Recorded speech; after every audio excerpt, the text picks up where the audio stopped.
Բարև ձեզ, Արևմտյան Հայաստանի հեռուստաընկերության հերթական լուրերն են։ Լույս տեսած է Western Armenia շաբաթաթերթի 96-րդ թիվը։ Հայտարարություն Արևմտյան Հայաստանի Հանրապետության նախագահի ընտրության վերաբերյալ։ Ինչու է Բաքվի վարչագարկը բադով շրջապատած Ստեփանագերդի եղբայրական գերեզմանատունը, Հովիկ Ավանեսով, երբ հայրենադարձության հրավերը կմնա անպատասխան։ Նազարեթ Չավուշ Նորաշխարհյան, Գիլիգիո Սուրբ Հակոբ վանքի ողբերգական պատմությունը, մշակութային ճանապարհը գտանի դեպի հավերժության լերը, Արցախի ոչ նյութական ժառանգության և թատերական ավանդույթներու վերականգնման ճանապարհին։ Լույս տեսած է Western Armenia շաբաթաթերթի 96-րդ թիվը։ Շաբիգին պատկերված են Սեպասիա քաղաքի դրոշները։ Սեպասիան կգտնվի Արևմտյան Հայաստանի պատմական փոքր Հայք նահանգի տարածքին մեջ։ Մինչև 1915 թվականը անգահանտիսանար Սեպասիա նահանգի վարչական կենտրոնը։ Նոր թիվը ընթերցողներուն կներկայացնի շարք հետաքրքրական և արժեքավոր նյութեր։ Օգոստոս 27 Սմբատ Փորոյանի ծննդյան օրը։ Բացակա, բայց ոչ մորցված, անհետացած անձերու ընտանիքներու ապրումները լուսանկարներով։ Ենի շաֆակի հրապարակումը և ախլատի հայկական ժառանգությունը Աշոտ Հարությունյանի հետազոտության հիման վրա։ ԵՀԳ շրջաններուն ուղղված համատեղ նամակ Մինսկի խումբի գործունեությունը չդադրեցնելու գոչով։ Շաբաթաթերթը հասանելի է հայերեն, թուրքերեն, անգլերեն և ֆրանսերեն լեզուներով։ Արևմտյան Հայաստանի Հանրապետության ազգային ժողովը կկազմակերպի Zoom հարթակի միջոցով հանդիպում Արևմտյան Հայաստանի Հանրապետության նախագահի ընտրության նպատակով։ Հանդիպման ընթացքին մասնակիցները հնարավորություն պիտի ունենան ծանոթանալու նաև Արևմտյան Հայաստանի Հանրապետության սահմանադրության տարբեր լեզուներով հրատարակություններուն։ Այս հանդիպումը նպատակ ունի ապահովել բաց, թափանցիկ և ժողովրդավարական գործընթացը Արևմտյան Հայաստանի Հանրապետության նախագահի ընտրության համար։ Հարգելի հայրենագիտներ, Zoom հանդիպման վերաբերյալ բոլոր հղումները նշված են Western Armenia պաշտոնական գայքին մեջ։ Բաքվի վարչագարկը կշարունակի համագարկված կերպով ոչնչացնել բռնագրաված Արցախի հայկական հուշարձաններն ու եկեղեցիները։ Վերջերս վնասված է Մարդունու Սուրբ Ներսես մեծ եկեղեցին, որուն բադուհանները չարթված են, իսկ պատերուն վրա նկատված են գրագահերթերու հետքեր։ Հովիկ Ավանեսովի խոսքով եկեղեցին արդեն 2020-ին թիրախ դարձած էր ադրբեջանական կողմեն։ Պատերազմեն ետք Արցախի մեջ ամբողջովին ոչնչացված են առնվազն 6 եկեղեցի։ Ավանեսով նաև խոր մտահոգություն հայտնած է Ստեփանագերդի եղբայրական գերեզմանատան ճակատագրի վերաբերյալ։ Անոր տվյալներով Արցախի մեջ արձանագրված է ավելի քան 800 վանդալիզմի դեպք, որոնց հետևանքով հայկական հուշարձաններու տեղը կկառուցվի նոր շինություններ հայկական հետքը ամբողջովին վերացնելու նպատակով։ Միևնույն ժամանակ կհիշենք, որ անցյալին Արցախը վերականգնած էր մզկիթներ, մինչդեռ այսօր Ադրբեջանը հայկական վանքերը կներկայացնի որպես աղբանական և կպատրաստվի Կանցասարի վանքի մեջ նոր քանդումներու վերականգնողական աշխատանքներ անվան տակ։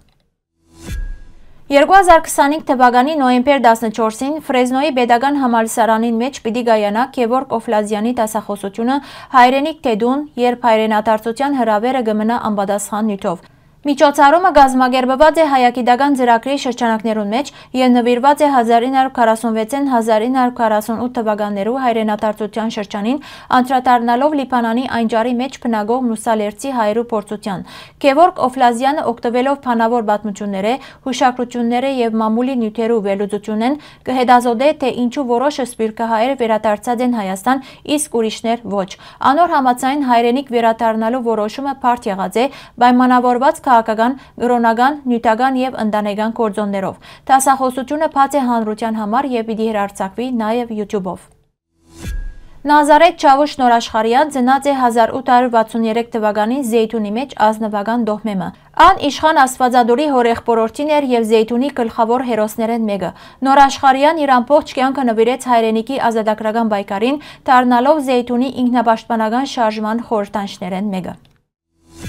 Գիլիգիո հայկական Սուրբ Հակոբ վանքը, որ հիմնադրված է 11-րդ դարուն Հաջն քաղաքին մեջ Արևմտյան Հայաստանի տարածքին, եղած է շրջանի կարևորագույն հոգևոր կեդրոններեն մեկը։ 1915 թվականին ան գանքուն էր իր փառավոր դարիներուն մինչև հայրու ցեղասպանությունը, որ գործանեց հայկական բնակչությունն ու մշակութային ժառանգությունը։ 2021 թվականին արդեն մնացած էին միայն վանքի ավերակները, խոսուն վկայություն հայկական հոգևոր և մշակութային արժեքներու գորուստին մասին։ Սուրբ Հակոբ վանքը կհուշե Գիլիգիո Հայաստանի երբեմնի փառքն ու մեր պատմական ժառանգության անթարնալի գորուստը։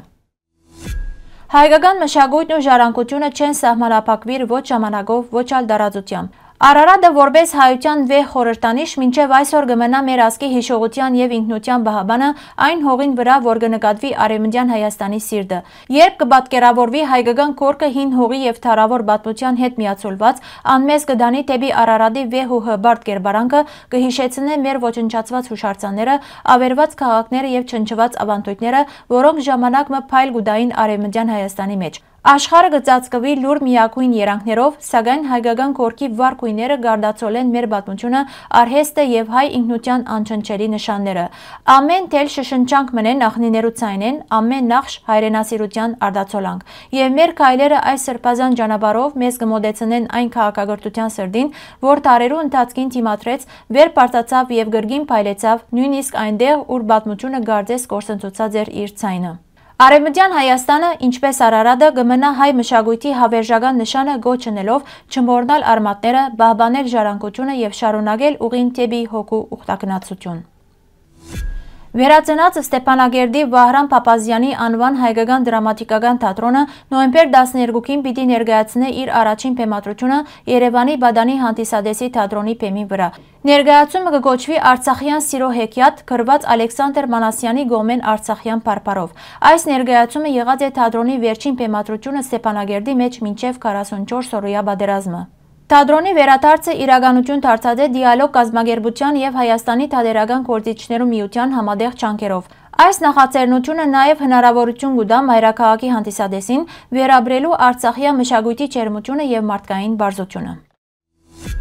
Հարգելի հայրենագիտներ, այսօրվան համար այսքան ենք նախադեсած։ Շնորհակալություն ձեր ուշադրության համար։ Լավ մնացեք։